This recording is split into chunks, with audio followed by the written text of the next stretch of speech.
आज मीठे बाबा हमें कह रहे हैं कि हमें निर्विकारी से विकारी बनने में 5000 वर्ष लगे।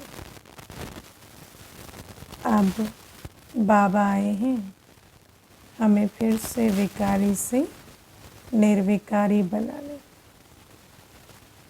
बाबा हमें हिस्ट्री ज्योग्राफी सुनाते हैं।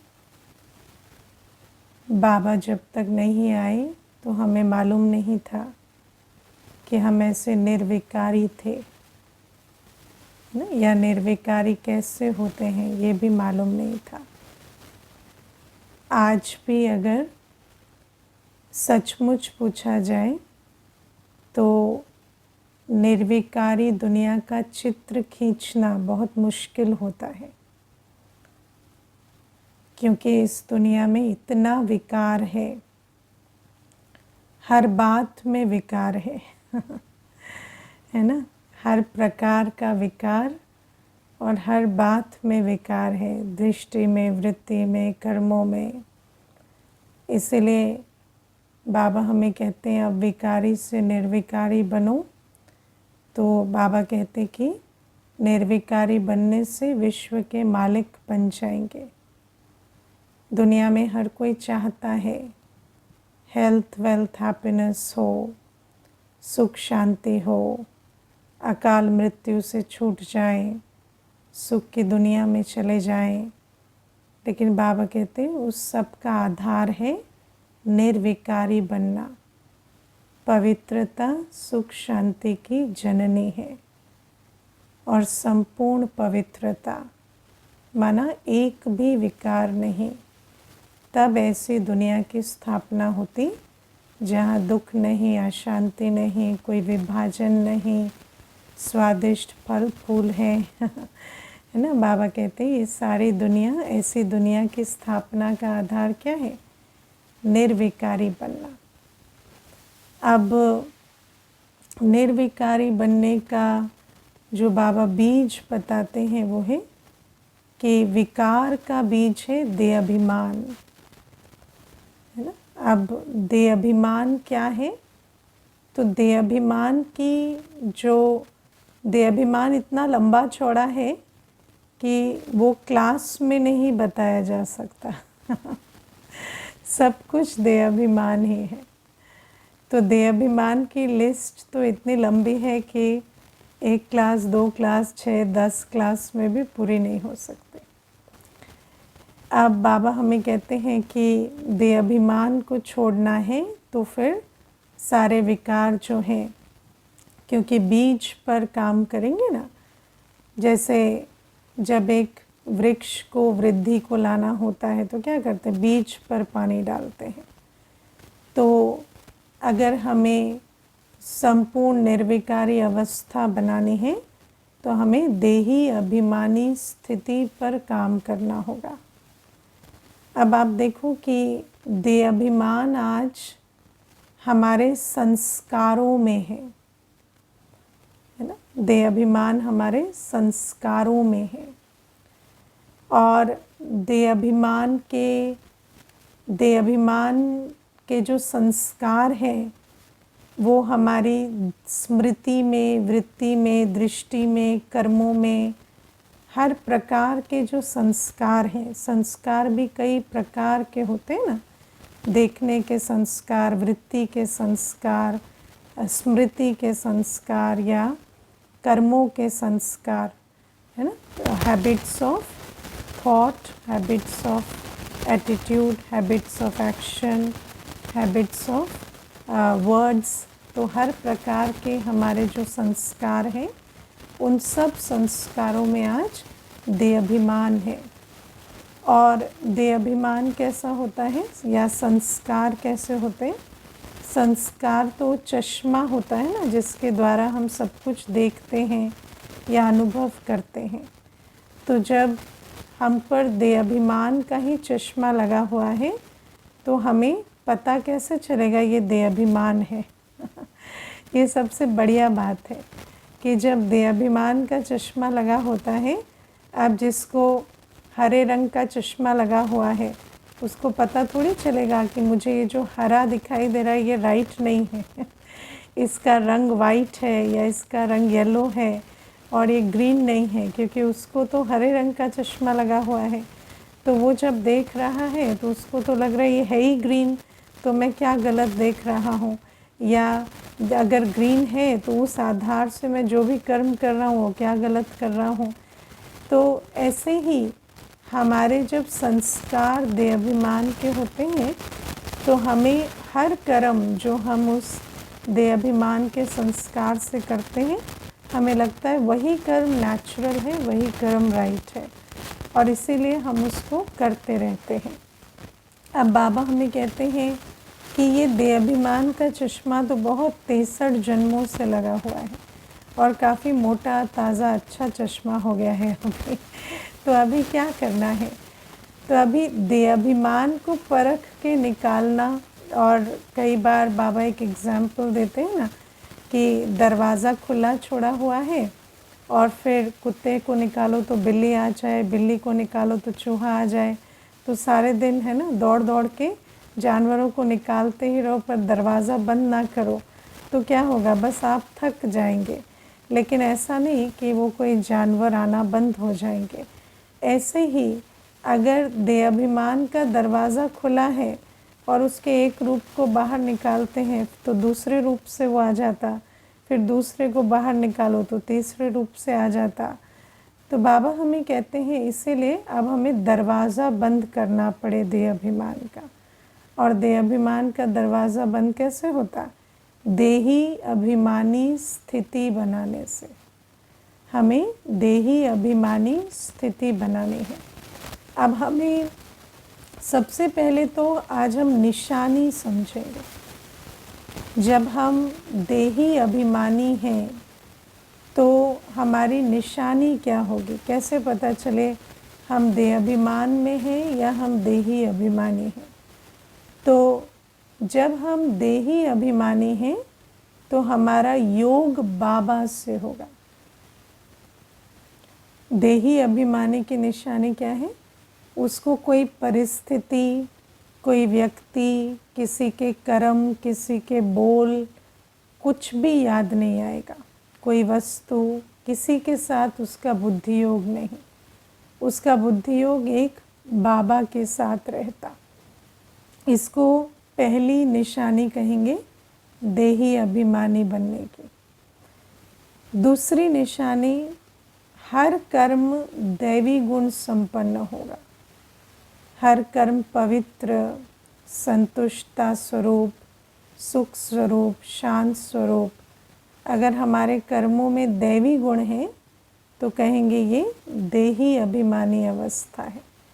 ऐसे नहीं कि मैं क्रोध तो कर रहा हूँ पर राइट बात पर कर रहा हूँ इसीलिए मैं सोल कॉन्शियस हूँ, नहीं। अगर हम सोल कॉन्शियस हैं तो हमारे कर्मों में सिर्फ दैवी गुण होंगे।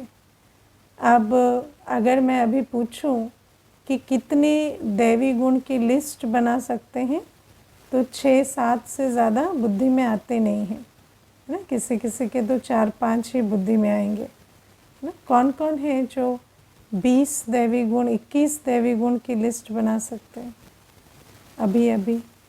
हाँ, 21 दैवी गुण याद आते हैं तो बताओ, अगर गुण ही याद नहीं आएंगे, नाम ही याद नहीं आएगा गुण का, तो फिर गुण स्वरूप कैसे बनेंगे। तो इसीलिए देही अभिमानी माना गुण स्वरूप। देखो ये सबसे बड़ी चीज़ है दुनिया में। क्या है, दुनिया में एक बहुत अच्छी प्रैक्टिस देह अभिमान की दुनिया में, विकारी दुनिया में चलती है ना, कि हर व्यक्ति वही विकारोंवश कर्म करता है, लेकिन हर एक व्यक्ति कहता है मैंने शुरू नहीं किया, मैं तो सिर्फ रिएक्ट कर रहा हूँ, रेस्पॉन्ड कर रहा हूँ, और सामने वाले ने शुरू किया है ये, है ना। तो हर एक कहता है कि जिसने शुरू किया वो रॉन्ग है और मैं तो सिर्फ उसका रेस्पॉन्स दे रहा हूँ, तो मैं राइट हूँ। जैसे मान लीजिए कोई किसी की बहुत निंदा फैला रहे हैं, है ना, आप ही की कोई बहुत निंदा फैला रहे हैं, तो आप क्या करते हैं, आप उनकी निंदा फैलाना शुरू कर देते हैं, है ना। फिर आप कहते हैं हम क्या करें, जब वो इतनी निंदा कर रहे हैं तो हमें भी करनी ही पड़ेगी, क्योंकि अगर वो निंदा करते हैं तो सबका जो परसेप्शन है हमारे प्रति खराब होता है, तो फिर हम भी उनकी निंदा करें। आप दोनों सेम काम कर रहे हैं, लेकिन दोनों क्या सोच रहे हैं, मैं राइट हूँ, है ना। जो निंदा कर रहा है वो भी सोच रहा है, और जो रिएक्शन में निंदा कर रहा है वो भी सोच रहा है मैं राइट हूँ। इसलिए क्योंकि हर एक के अंदर विकारी संस्कार हैं, और जो चीज़ हमारे संस्कारों में है उसको कर्म में लाना बहुत इजी होता है, लेकिन दैवी गुण हमारे संस्कारों में आज जैसे थोड़ा पीछे चले गए हैं, है ना। तो निंदा का ऑपोजिट क्या है, महिमा, ठीक है। तो जब कोई निंदा करता है तो आपको क्या करना होता है, निंदा का ऑपोजिट क्या है, महिमा। तो आप महिमा करो, आप अपनी महिमा करो, अपने भाग्य की महिमा करो, है ना, अपने पिता की महिमा करो, और आप जिसकी भी आपको लगता है कि इसकी निंदा हो रही, आप उसकी उतनी महिमा करो। तो वो जो निंदा का जो खाता है वो महिमा करने से ख़त्म होगा। लेकिन हम क्या करते हैं, निंदक की निंदा करने में तो पहले आ जाते हैं, लेकिन जो निंदक है, जिसकी निंदा कर रहा है, अगर हम उतनी ताकत रखें कि वो जितनी निंदा करता है हम उससे ज़्यादा महिमा करें, तो फिर वो निंदा जो है वो ख़त्म हो जाएगी ना। लेकिन आप देखो मनुष्य के अंदर संस्कार कौन सा है, निंदा करने का। इसीलिए निंदक की निंदा कर पाता है, लेकिन निंदित की महिमा करना उसको नहीं आता, है ना। तो इसीलिए ये जो सारा जो चक्कर है, कई बार दुनिया में कहा जाता है कि दुनिया में बुराई इसलिए बढ़ती है क्योंकि जो कहते हैं हम अच्छे हैं वो बहुत लेज़ी हैं। है ना, क्योंकि जो दैवी गुण है, दैवी गुण आसुरी गुणों में बहुत ताकत भरी हुई है, क्योंकि 63 जन्मों से वो आसुरी गुण खा पी के बहुत, है ना, चुस्त हो गए। लेकिन दैवी गुणों में अभी ताकत नहीं भरी है। इसलिए श्रेष्ठ कर्म करने में, है ना, हम उतने उमंग उत्साह से आगे नहीं आते जितना भ्रष्ट कर्म करने में जो विकारी संस्कार वाला तत्पर रहता है। और बाबा हमें कहते हैं कि कभी भी अगर हमें विकारों की अग्नि को बुझाना है तो विकारों की अग्नि विकारों से नहीं बुझेगी, हमेशा श्रेष्ठता से बुझेगी, दिव्य गुणों से बुझेगी। लेकिन उन दिव्य गुण का स्वरूप बनकर हमें उतना काम करना होगा। कई बार व्यक्ति सोचता है, देखो जो विकारी है ना वो तो विकारों की आग में जलता रहता है, तो जो जलेगा वो क्या करेगा, इधर कूदेगा उधर कूदेगा, उसको तो चैन नहीं, वो बहुत एक्टिव है, क्योंकि उसको विकार की अग्नि जो है वो दौड़ा रही है। लेकिन जो दिव्य गुण वाला है वो क्या कर रहा है, वो कहता है मैं दिव्य गुण वाला हूँ, लेकिन वो बिस्तर पकड़ के सो रहा है। उसको पता ही नहीं चल रहा कि आलस्य और अलबेलापन तो दिव्य गुण नहीं है ना। तो हम कहते हैं कि हमारे अंदर दिव्य गुण है, लेकिन दिव्य गुणवान होना बहुत प्रोएक्टिव स्टेट है, जहाँ पर हर श्रेष्ठ कर्म करने का उमंग उत्साह हम रखेंगे। भ्रष्ट कर्म करने का जितना उमंग उत्साह विकारी व्यक्ति रखता है, श्रेष्ठ कर्म करने का उतना उमंग उत्साह हम रखते हैं, है ना। तो बाबा हमें कहते हैं कि ऐसा दैवी गुणवान होना चाहिए। दैवी गुणवान माना एक तो नो रिएक्शन और कंप्लीट प्रोएक्शन, माना रिएक्शन में बिल्कुल नहीं आए और उमंग उत्साह से श्रेष्ठ कर्म सारे दिन हम कर सकें। क्योंकि कई बार क्या होता है, व्यक्ति समझता है रिएक्शन नहीं है तो एक्शन भी ख़त्म हो जाता है ना। रिएक्ट नहीं करना तो ऐसे ठंडे ठार बन जाते हैं, बाबा कहते हैं ना ठंडे ठार पड़े रहते हैं। हाँ, ऐसा लगता है जैसे इनको कोई एम ऑब्जेक्ट नहीं, कुछ नहीं। लेकिन दैवी गुणवान स्थिति ऐसी नहीं होती कि रिएक्ट नहीं कर रहे तो फिर कर्म ही नहीं कर रहे, नहीं।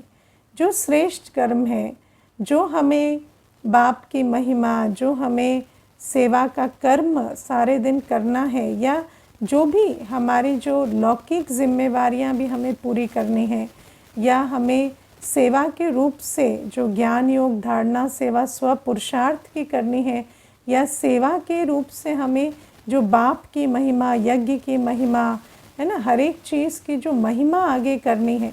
क्योंकि देखो, निंदा करने वाला इतनी निंदा करता है, लेकिन महिमा करने वाला चुपचाप बैठा रहता है। तो निंदा करने वाले की निंदा करना सर्विस नहीं होती है, वो तो डिससर्विस ही हुई। वो जो कर रहा है आप भी वही कर रहे हैं, लेकिन वो निंदा जिसकी कर रहा है उसकी महिमा तो आप करो तो तब जाकर उसको कहेंगे हाँ ये सेवा हुई। तो बाबा हमें कहते हैं, अभी देखो एक बहुत छोटी सी बात है। एक माता है, ज्ञान में चल रही थी, तो दूसरी माता को है ना किसी ने कहा कि वो तो आजकल सेंटर जाते हैं, देखो उनकी जीवन कितनी बदल रही है। तो उन्होंने कहा कि हाँ जाएंगे ही, उनके जीवन में दुख इतना है ना, तो सारे दुखी बीमार लाचार तो सेंटर ही जाते हैं। तो इस प्रकार से उसने कहा।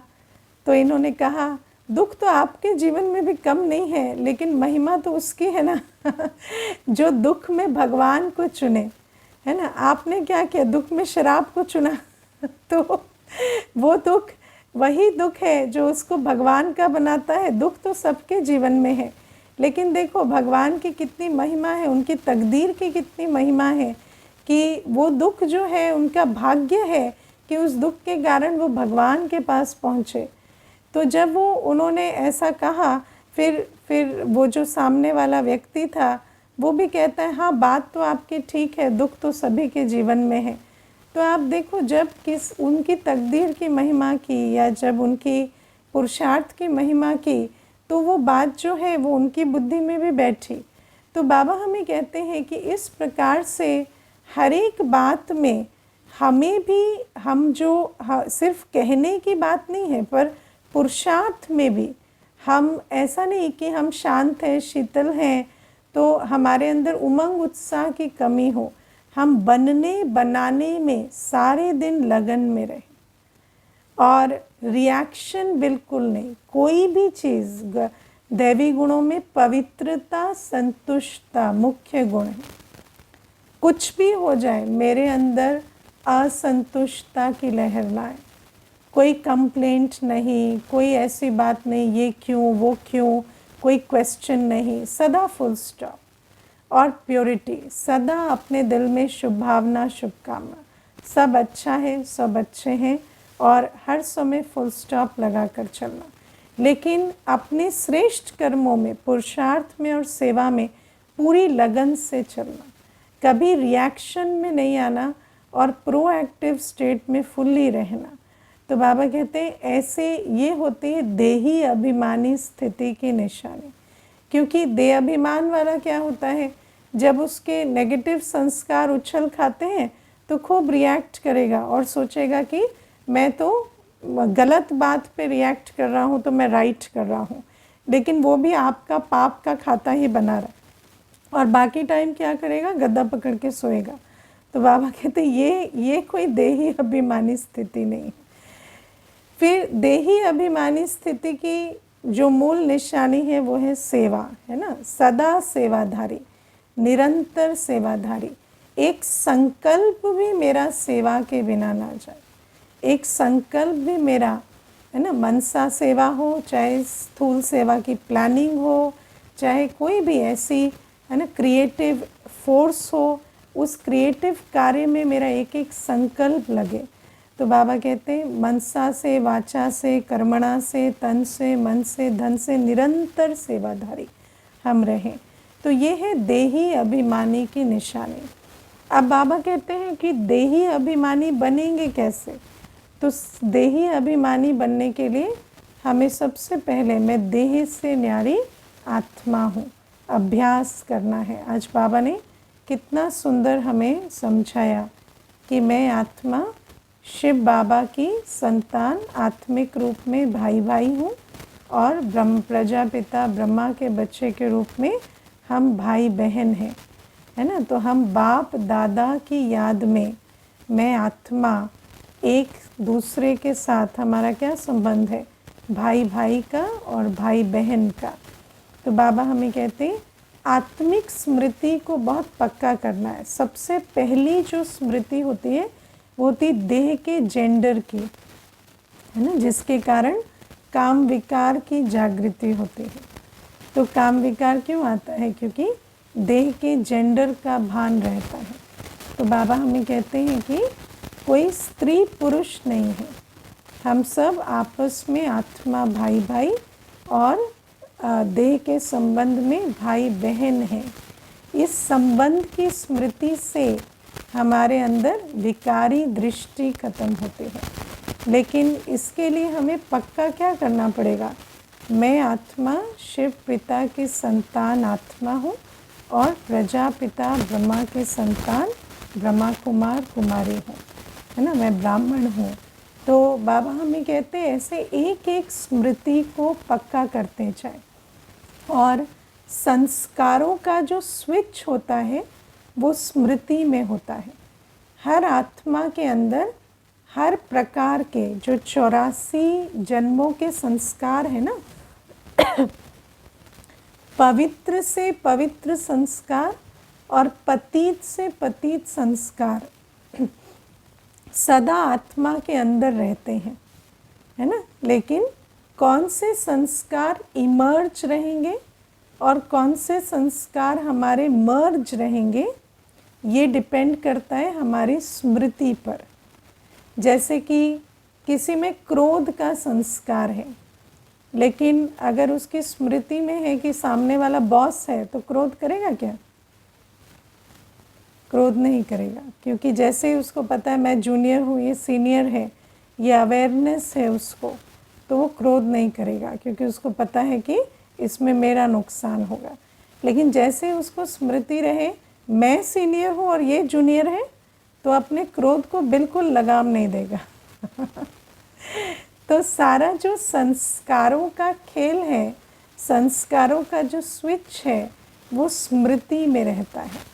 तो इसलिए बाबा कहते हैं सबसे पहले अपनी स्मृति पर काम करो। मैं कौन हूँ, मैं किसका हूँ, मेरे गुण क्या हैं, मेरे कर्तव्य क्या है।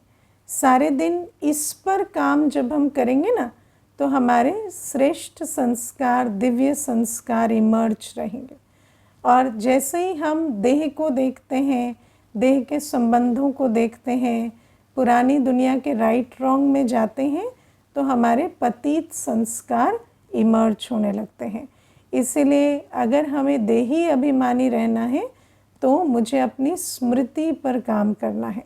सारे दिन मैं कौन हूँ, मेरे गुण क्या हैं, है ना। तो एक तो मैं देह नहीं, मैं आत्मा हूँ। जब आप अपने को आत्मिक स्मृति में, आत्मिक स्वरूप में देखेंगे, तो अन्य को भी आत्मिक स्वरूप में देखेंगे। नियम कहता है we perceive as we are. जैसा आप स्वयं को देखते हैं वैसा अन्य को देखते हैं। अगर मेरे अंदर सारे दिन चलता है मैं अनसक्सेसफुल हूँ, मुझे सफलता नहीं मिली, तो मुझे दूसरे की क्या दिखाएगी देगी? सफलता और असफलता, है ना। सारे दिन मुझे यही दिखाई देगा कि वो सफल है, वो असफल है भौतिक रूप से, क्योंकि मेरी स्मृति में क्या है, मुझे सफलता नहीं मिली। जैसे आप देखो स्टूडेंट होगा, उसका एग्ज़ाम फेल हो गया ना, तो जिसको भी देखेगा उसके अंदर पहला क्वेश्चन मार्क क्या आएगा? ये फेल हुआ है या पास हुआ है ना। क्योंकि उसकी अपनी स्मृति है कि मैं फेल हो गया हूँ। या जो पास भी हो गया है और जिसने टॉप किया है, उसको भी अगर देहाभिमान है कि मैं तो फर्स्ट आया हूँ, तो उसको हर एक के नंबर जानने की इच्छा होगी कि ये इसके नंबर कितने आए हैं। क्योंकि मैं इससे ऊंचा हूँ या नीचा हूँ, वो उसी से तय होगा। तो बाबा इसीलिए हमें कहते हैं कि सबसे पहले अपनी स्मृति पर मुझे काम करना है।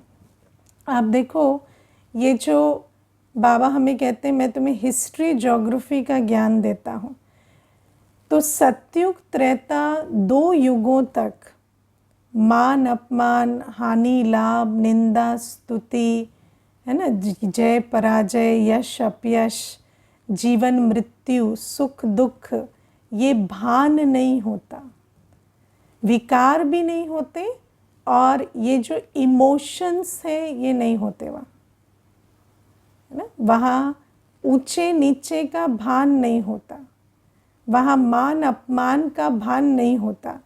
वहाँ राजा कभी कहेगा प्रजा ने मेरा अपमान कर दिया, ऐसा कभी नहीं, क्योंकि वहाँ ये बातें होती नहीं। और हम 63 जन्मों में वहाँ जीवन मृत्यु का भी भान नहीं होता, सुख दुख का भी भान नहीं होता। दुख का भान नहीं है तो सुख का भी नहीं है ना, क्योंकि सुख स्वरूप है। तो हम ऐसी दुनिया में 2500 वर्ष रहते हैं, और यहाँ क्या, यहाँ उसका कंप्लीट ऑपोजिट, 63 जन्मों में हम इन सारे इमोशंस में सारे दिन गोते खाते हैं, है ना। इसने मान दिया, उसने अपमान किया, उसने निंदा की, इसने प्रशंसा की, उसने ये कह दिया तो अच्छा बोला, उसने बुरा बोला, ये सुख है वो दुख है।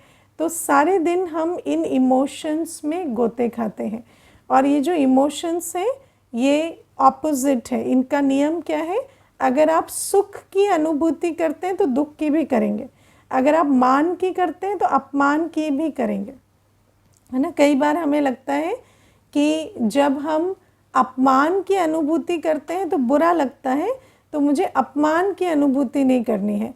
लेकिन अगर आप मान की करते हैं अनुभूति तो अपमान की भी करेंगे, क्योंकि ये जो मान अपमान, निंदा स्तुति, जय पराजय, यश अपयश, जीवन मृत्यु है ना, ये दो पलड़े हैं, है ना, और सीसॉ के, और एक पे चढ़े तो नीचे ऊपर होते ही रहेंगे। तो ये ना विकार होते हैं सतयुग त्रेता युग में, ना ये वाले इमोशंस होते हैं, ये वाले देह भान के स्वरूप भी नहीं होते। तो जब हम देही अभिमानी रहते हैं, जब हम अपने को आत्मिक स्वरूप में स्थित करते हैं, तो एक तो मैं आत्मा देह से न्यारी हूँ, तो देह का जो स्वरूप है, जो जेंडर है, जो भी कुछ है, उसके भान में आयु है, रंग है, रूप है, उसके भान से अगर मुझे न्यारा होना है तो मुझे पहले मैं आत्मा बिंदु हूँ। सदा अपने आप को क्या याद रखो, मैं आत्मा बिंदु हूँ, बस ख़त्म, एंड ऑफ स्टोरी। आपका और कुछ नहीं है, आपका कोई फिज़िकल परिचय और कुछ नहीं है, आप एक छोटा सा बिंदु हैं। मुझे एक बार एक माता बहुत अच्छी बात कहती कि मेट्रो में ना दीदी सीट नहीं थी, तो 2 जने बैठते हैं तो थोड़ी सी जगह होती है ना, तो मैंने सोचा कि मेरा तो शरीर ऐसा बहुत पतला नहीं है, तो फिर मैं वहाँ फिट नहीं होंगी। लेकिन फिर मैंने सोचा मैं तो आत्मा हूँ शरीर नहीं हूँ, तो मैं फिट हो गई तो बहुत फनी है ये। लेकिन ये क्या है कि ये अगर आपका ये यहाँ पर अगर आप बिंदु हैं तो आप कहीं भी फिट हो जाएंगे, कहीं भी कोई काम कर लेंगे, क्योंकि वो देह का भान नहीं है ना। ये बहुत इंटरेस्टिंग चीज़ है, क्योंकि लॉजिकली ये हो नहीं सकता, लेकिन ये स्पिरिचुअली हो सकता है। तो बाबा हमें कहते हैं कि हमेशा मैं सिर्फ एक जगमगाता सितारा हूँ, एक बिंदु हूँ। इतना स्मृति में जब आप अपने आप के जब देखो, हमारे अपने अंदर एक इमेज होती है हमारी, है ना। जब हम अपने बारे में सोचते हैं तो एक छवि आती है, वो छवि क्या है, बिंदु की छवि है ना। हमें आप जो आईने में अपने आप को देखते हैं उसको याद नहीं रखो, हमेशा क्या याद रखो, मैं एक छोटा सा बिंदु, चल फिर रहा है, कौन चल रहा है, ये छोटा सा बिंदु चल रहा है, छोटा सा बिंदु मुख से बात कर रहा है, छोटी सी बिंदी आत्मा, मैं हाथों से काम कर रही हूँ। हमेशा अपनी बुद्धि में ये बिंदु स्वरूप रखो। अच्छा, अगर बिंदु स्वरूप पे एकदम से नहीं जा सकते तो फरिश्ता स्वरूप रखो, है ना। हमेशा अपना लाइट का शरीर याद रखो, फिर धीरे धीरे बिंदु स्वरूप पर भी आ सकेंगे। तो ये अभ्यास है जितना, और देखो देही अभिमानी स्थिति अभ्यास से, और ये अभ्यास भी आपको मेंटली करना होगा, अंदर अंदर करना होगा, क्योंकि बाहर आपको ये अभ्यास करने का वैसे अपॉर्चुनिटी नहीं मिलेगी, है ना। बाहर तो एप्लीकेशन कर सकते हैं, लेकिन अभ्यास तो हमेशा साइलेंस में अंदर ही अंदर करना होगा। फिर दूसरा, मेरे गुण क्या है? तो मेरे गुण, मुझ आत्मा का गुण वो जो मेरे पिता का गुण, बाबा का गुण पवित्रता, ज्ञान, पवित्रता, शांति, प्रेम, सुख, आनंद, शक्ति का सागर। मैं भी सदा मास्टर सागर।